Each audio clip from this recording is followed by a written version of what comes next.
let's just dive into something that was very controversial to me yesterday.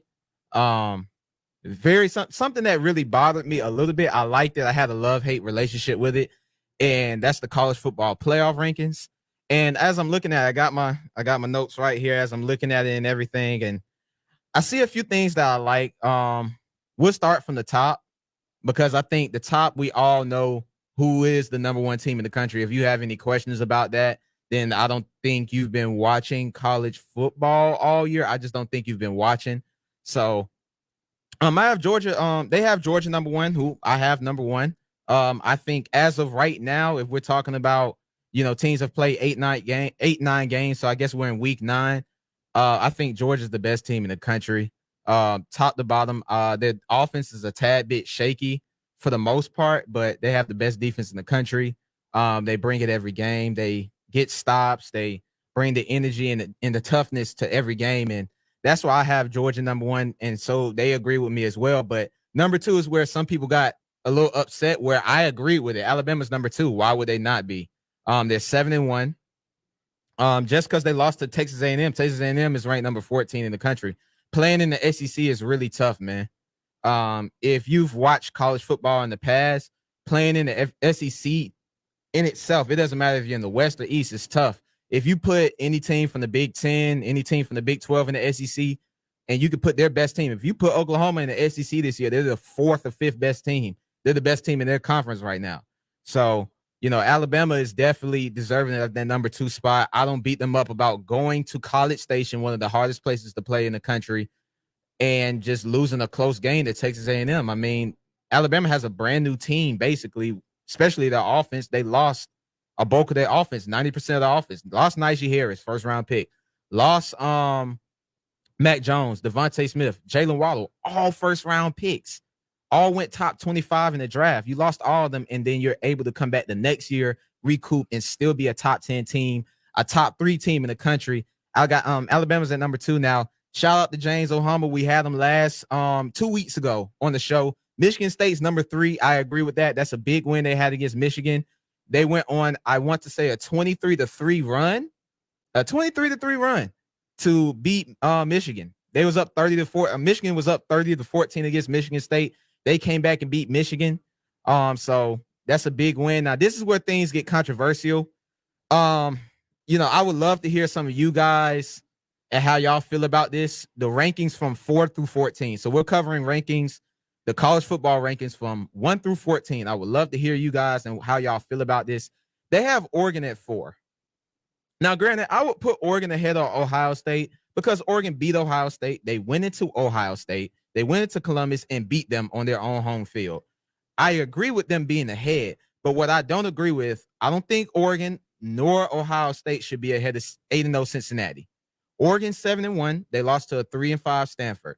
Ohio State 7-1, they lost to the 7-1 Oregon Ducks. Cincinnati is 8-0 and undefeated. The best road win this year in college football, the best road win, man. The best road win is actually Oregon going into Ohio State and beating them. That's the best road win. What's the second best road win in college football? Cincinnati going to Notre Dame and beating them 24-13. And for everybody that's like, oh, it's Notre Dame. So when Georgia did it a couple of years ago and beat Notre Dame 20-19, we celebrated that like it was the national championship. I'm a Georgia fan. We celebrated that like it was the national championship. Oh, Georgia beat Notre Dame on the road 20-19. It was the biggest win Georgia had ever had in program history in I don't know how long, since the SEC championship in 2003 with DJ Shockley. And then the previous year, the next year, the following year, we beat Notre Dame barely at home. And I want to say we beat them. It was like 24-17. And we deemed that as a big win, a marquee win. But when Cincinnati does it, nobody takes it serious. Nobody takes them serious. And that's the flawed position that I'm in about the college football playoffs. Cincinnati's handled business. If you look at Cincinnati's schedule, Ohio State and Oregon, I guarantee you, if you look at their schedule, Cincinnati has more quality wins, and they've played the same strength of opponents. So I know I see somebody that's in the chat that I know personally, and you're going to love when I say this. When Clemson goes and plays that weak SEC schedule every year, and they beat one last year. For instance, Clemson went to the college football playoffs last year. Can anybody tell me how many ranked wins Clemson had last year? That would be 0. They didn't beat not one ranked team last year, y'all. Not one ranked team. And yet they went to the college football playoffs with a loss. It took them to go into the ACC championship to beat one ranked team in Notre Dame. But in the regular season, Clemson did not beat one ranked team. Cincinnati has beaten a top 10 team on the road this year by double digits. Notre Dame is number 10. Ohio State's best win is against unranked Penn State, a 3-loss team. How is Ohio State ahead of Cincinnati? Okay, you want to talk about the rest of Ohio State games? They lost to Oregon, who they got handled by. They was down 14 the whole game. Ohio State's next best win is against Rutgers, Maryland, and all those crap teams in the Big Ten that nobody really cares about come the middle of the season. Those are the type of teams Ohio State beat. Rutgers, Maryland, Illinois, all those type of teams that nobody cares about. And those teams have 2-3 wins. Akron, they beat Akron in like Tulsa. They beat Tulsa just 41-20. You gave up 20 points to Tulsa, but you're better than Cincinnati. I don't understand it. I don't understand what the committee does and how they rank these teams. But I would have Cincinnati at number 4. I don't see how you put Ohio State and Oregon ahead of them. Oregon could be ahead of Ohio State, but Ohio State nor Oregon need to be ahead of Cincinnati. Now we're going to number 7 in the college football ranking playoffs. For people that are coming in, we're talking about the college football playoff rankings. We're at number 7 where Michigan is. Michigan lost a tight one to Michigan State. I don't really push that on them or it messes up their resume because they went on the road into East Lansing. If the ball rolls the other way, they beat Michigan State. We're talking about Michigan being the number 3 team in the country if they beat Michigan State. So Michigan State at 7 is perfect. This is where I'm lost for words. How is Oklahoma number 8? Then again, I'm not going to beat on the bush, and I'm not going to, say the same thing. But Oklahoma is 9-0. They're undefeated. They beat Texas. They beat Texas Tech. They beat West Virginia. They beat all those teams handily. Show me a win on Ohio State's resume that is a better win than Oklahoma. You cannot find one. So how is a 9-0 Oklahoma ranked number 8 and a 7-1 Ohio State, whose best win came against a 3-loss Penn State team, is number 5?